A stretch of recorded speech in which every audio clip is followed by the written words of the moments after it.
ارے غریب ہی کی تو تعداد ہے زیادہ، امیر ہیں کتنے دنیا میں؟ دنیا کی پاپولیشن کی امیروں کی پرسنٹیج کتنی؟ اغلب غالب اکثریت غریبوں کی ہے، جو کم پیسے والے لوگ ہیں، جو کر کسر سے اپنا گھر چلا لیتے ہیں، بس گزارا ہو جاتا ہے۔ اور ایسوں میں بیٹیاں جو باپ کے لیے آنکھوں کی ٹھنڈک، دل کا سکون اور راحت قلب بن کر گھر میں رہتی ہیں، کہ جن کو دیکھ کر باپ کو اگرچہ ٹینشن ہو جاتا ہے بعض اوقات، وہ بھی معاشرے کے رسم و رواج کی وجہ سے ہو جاتا ہے کہ بیٹی کی شادی ہونی ہے، خرچہ ہونا ہے، جبکہ شریعت نے لڑکی کے اوپر کوئی خرچہ نہیں رکھا۔ اللہ تعالی ہمیں توفیق دے کہ ہمارے معاشرے سے یہ بیجا قسم کی یہ اخراجات، یہ رسمیں ختم ہو جائے، بیٹی کے اوپر کوئی خرچہ ہی نہیں ہے۔ اور اس وقت لڑکے پر خرچہ نہیں ہے، سارا خرچہ بیٹی کے اوپر ڈالا ہوا ہے، لڑکی کے اوپر ڈالا ہوا ہے۔ نان نفقہ یعنی کہ مکان، کپڑا اور غذا، خوراک، یہ لڑکے کی ذمہ داری ہے۔ نان نفقہ تو شوہر کو دینا ہے، گھر اس کو دینا ہے، کپڑے اس کو دینے، کھانا اس کو دینا ہے، ولیمہ اس کا ہے، مہر اس کا ہے۔ لڑکی کا ہے کیا؟ ابھی لڑکا موج کر رہا ہے، لڑکا آیا گویا کہ چیک آ گیا، لڑکی آئی تو ایسا لگا جیسے پیمنٹ گئی۔ یہ معاشرے نے یہ سارے کے سارا نقشہ بدل دیا۔ جو معاشرے کے مطلب کہ ایسے لوگ ہیں جو تبدیل کر سکتے، لیکچر نہیں، تبصرے نہیں، خالی اپنی چودراہٹ کے لیے نہیں، اور لیکچر دے کر لوگوں کو تسلیہ دینے کے لیے نہیں، کوئی مرد کلندر، مرد کامل آئے اور اس معاشرے میں ہونے والی یہ شادی بیاہ پر فضول قسم کے اخراجات کا کسی صورت کو سد باب نکالے، تاکہ بیٹیوں کے ماں باپ کی آنکھوں کو ٹھنڈک ملے۔ فضول قسم کے اور لاکھوں کروڑوں روپیوں کے اخراجات سے کسی صورت جان چھوٹے۔ تھوڑا بہت رکھ رکھاؤ والا شخص ہے، ہمارے شہر کراچی کی باب المدینہ کی بات کر رہا ہوں، تھوڑا سا رکھ رکھاؤ والا شخص ہے، سیٹ آدمی ہے، جس کو لوگ کہتے ہیں کہ سیٹ ہے، پیسے والا ہے، اگر اس کی بیٹی کی شادی کرنی ہے تو کم از کم اس کا سمجھے کہ 1.5-2 کروڑ روپے لگ گیا، 1.5 کروڑ روپیہ بیٹی کے لگ گیا۔ اس کو ایک اچھا سا فلیٹ دلانا ہے، مکان دلانا ہے، اور اچھی لوکیشن کے اوپر دلانا ہے، ایسی بلڈنگ میں دلانا ہے جس میں اسٹینڈ بائی جنریٹر بھی ہو۔ اب بتائیے، پارکنگ پاؤچ بنا ہوا ہو، اب بتائیے، اب وہ لینے کے لیے جاؤ تو 80 لاکھ 75 لاکھ اور کتنے پتہ نہیں روپے کا یہ مکان مل، اور پھر اس مکان کے اندر اتنا مہنگا مکان تو ڈیکوریشن بھی ایسا کروا کے دو، پردے کی میچنگ نہیں ہوگی تب بھی لڑکے والے لڑتے ہیں۔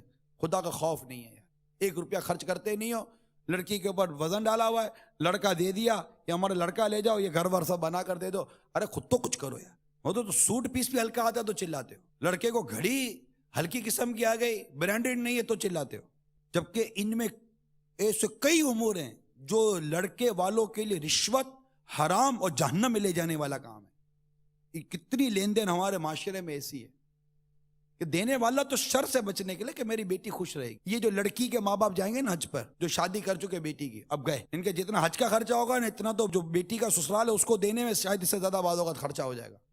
کچھ تو وہاں سے لائیں گے، باقی یہاں جا کے خریداری کریں گے، وہ بھی امپورٹنٹ چیز خریدنی پڑے گی تاکہ پتہ نہ چلے گا یہاں سے خریدی ہے۔ میں بیٹیوں کو کہہ رہا ہوں، یہ کون کر رہا ہے، کس کے لیے کر رہا ہے؟ یہ آپ کے والد نے کس کے لیے کیا؟ آپ کی خوشی کے لیے کیا ہے؟ قطع نظر اس سے کہ یہ صحیح یا غلط، یہ معاشرے میں ہونا چاہیے نہیں ہونا چاہیے، میں اس سے ہٹ کر بات کر رہا ہوں۔ یہ ماں نے جو دن رات ایک کر کے تمہیں بیایا اور تمہیں جو اتنا مطلب کہ وہ دے دے کر تمہیں بھیجا، باپ نے دے دے کے بھیجا، یہ کس کے لیے؟ آپ کے لیے تو ہے بھائی، بیٹی تمہارے لیے۔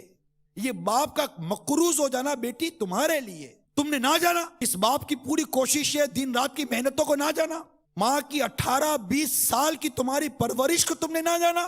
جب آپ کی عمر 9-10 سال کی ہو گئی، آپ پاؤں پہ کھڑی ہو گئی، منہ میں زبان آ گئی، یہی ماں تھی جو ترستی تھی میری بیٹی کبھی بولے امی امی امی، اور جب تمہارے منہ کی زبان نکلی تو تمہاری زبان سے ماں کے لیے وہ بدتمیزی نکلی کہ ماں سر پر ہاتھ رکھ کے بیٹی ہے، تو گونگی پیدا ہوتی تو اچھا تھا۔ ارے یہی ماں تمہاری زبان سے ماں سننا چاہتی تھی، اور آج تمہاری بدتمیزی سن کر یہ اللہ کی بارگاہ میں دعا کر دیا، اللہ میری بیٹی گونگی پیدا ہوتی تو اچھا ہوتا، اس کی یہ بدتمیزی والی زبان سن کر میرے کان تو نہ پکتے۔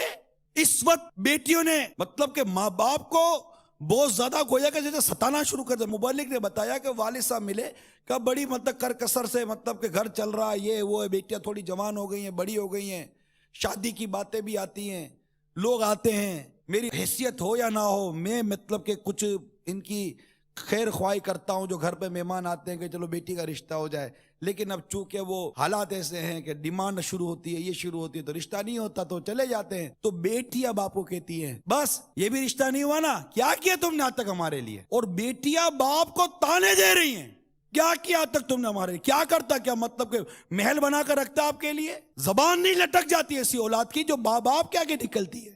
اپنی آنکھوں کو جھکاؤ، زبان کو بند رکھو، تمہاری ماں ہے، تمہارا باپ ہے، یہ خدا سے ڈر نہیں لگتا کہ اگر ماں باپ ناراض ہو گئے تو ہمارا بنے گا کیا؟ اللہ تبارک و تعالی ہم سب کو ماں باپ